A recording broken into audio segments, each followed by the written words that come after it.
जैसे आर्टिकल 370 जब वापस लिया तो आपको इस बात की चिंता नहीं थी कि ये मिडिल ईस्ट के देश नाराज़ हो जाएंगे, कोई अरब कंट्रीज़ हमसे नाराज़ हो जाएंगे, हमारे 4 काम बंद कर देंगे? अब देखिए, बहुत अच्छा सवाल है और ये जवाब मेरा शायद थोड़ा लंबा हो जाएगा और शायद पहली बार मैं इस विषय को आपने मुझे ऐसी जगह पे छू लिया है कि शायद मैं कोशिश कर रहा हूँ इसको आर्टिकुलेट करने की, क्योंकि एकदम से आपने पूछा है तो। लेकिन हमारे देश में जब भी कश्मीर की बात आती थी तो 70 साल तक इसको इंटरनेशनलाइज किया गया।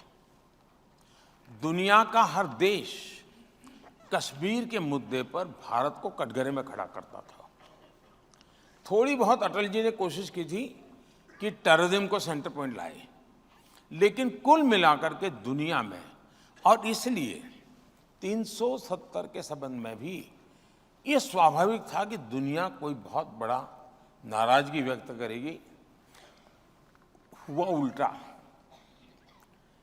दुनिया ने जितने देशों को लोग मानते थे कि इन मुद्दों पर भारत पर वो नाराजगी व्यक्त कर सकते हैं, भारत को घेर सकते हैं, अधिकतम लोग मौन रहे। जिन्होंने कहा वो ये कहा कि ये उनका इंटरनल मामला है। दुर्भाग्य ये है कि अरब देश तो शांत रहे, दुनिया के सभी इस्लामिक देश शांत रहे, मेरे देश की कांग्रेस चू चू करती रही।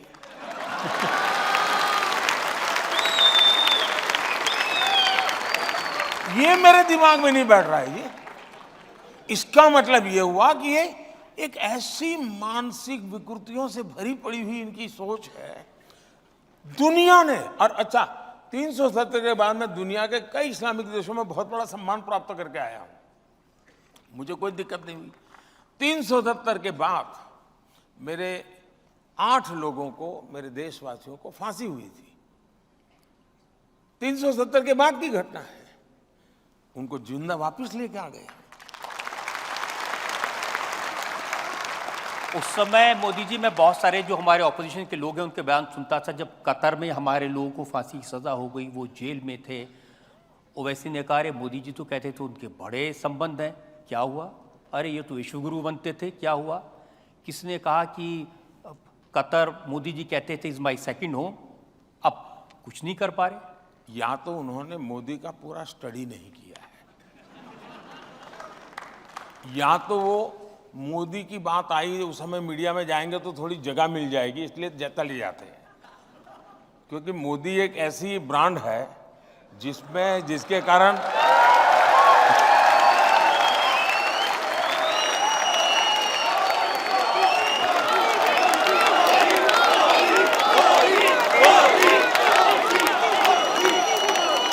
तो गाली देने से भी उसको स्पेस मिल जाता है, और इसलिए लोग मौका ढूंढते हैं, यार गाली किसी और को देने से क्या फायदा है, मोदी को देंगे तो।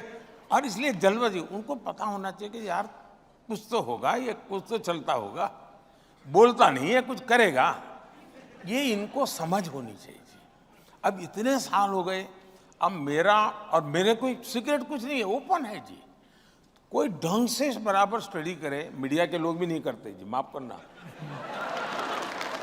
ढंग से स्टडी करे तो वो कह सकता है ये हुआ है ना, देखिए 3 दिन के बाद मोदी ये कदम उठाएगा, 5 दिन के बाद ये उठाएगा, 7, आप तय कर सकते हैं।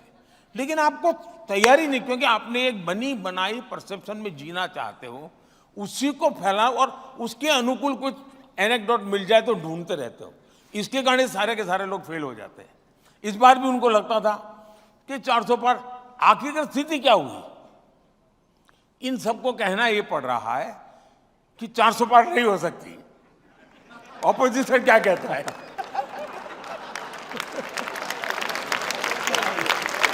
तो उनको समझ ही नहीं आया कि कहां ले जा रहा हूं मैं।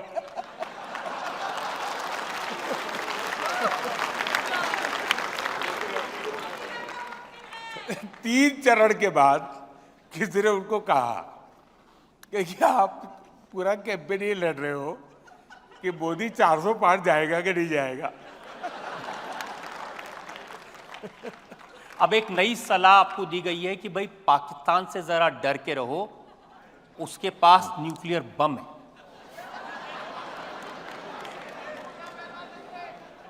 ऐसा है, वो ताकत को मैं खुद लाहौर जाकर के चेक करके आया हूं।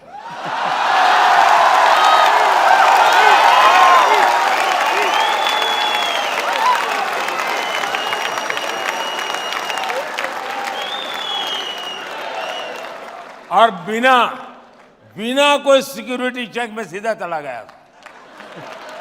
और वहां पर एक रिपोर्टर रिपोर्ट कर रहा था, अल्लाह तौबा, हाय अल्लाह तौबा, ये बिना वीजा कैसे आ गए। ये चर्चा थी टीवी पे, ये बिना वीजा कैसे आ गए। अरे वो तो मेरा ही देश था यार किसी जमाने में।